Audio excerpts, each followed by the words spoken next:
Everybody is a security officer, actually. Every single person. That's where we start from, because the problem that you've talked about, and you're absolutely right, where suddenly people aren't watching, is because they think it's somebody else's problem. So one of the things which has been very obvious to me since I left the army is extremely good at who takes responsibility for what. It's been doing it a long time. And you know who's taking responsibility for what, because they literally wear the rank slide. So you know, there's absolutely no doubt, because the army in that environment realizes how important that is. How important it is that that person knows exactly what their responsibility is. In the normal world, if you like, things are a little bit looser. And in some ways, thank goodness they are, because you don't want to be in that kind of environment all the time. Sure. But people will be more willing to shy away from responsibility unless you make it very clear that it is part of their job and an expectation. And then don't be surprised when they go beyond your expectations, which happens all the time with people, when they start to realize that somebody cares about the fact that they are noticing things. So there's everyone is a security officer, and they will be incentivized to do that job. If we're giving them a responsibility, we also incentivize them for it as well. And sometimes those incentives are to do with recognition. That's a very, very important part of what we do in a society and together as humans, is recognize each other.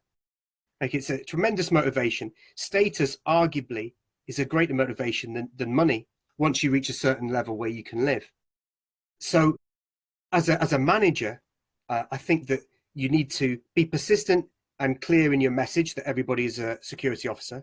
You expect them to take a role in security. It's not a nice to have. You're expected to do that. I will hold them to account if they don't, but on the other hand, they will be recognized if they do. You know, and you can do that in a million different ways. The way that I've always preferred to do it, and this is probably because of my background, is individually one-to-one, is to have a personal touch with it. Because the army and the infantry especially is very, very much about personal relationships. Bearing in mind what you're asking people to do, which is pretty full on.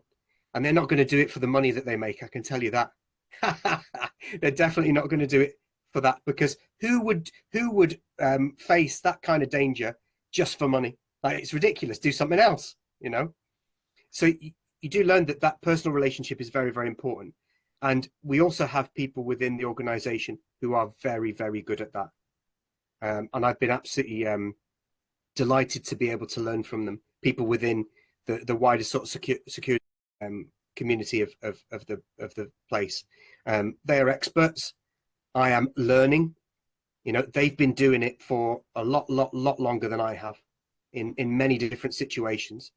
And so it's part of my responsibility to learn as much from them as I possibly can, and to do it with the correct degree of humility, because as a security manager, what I've been doing it now maybe 2 years.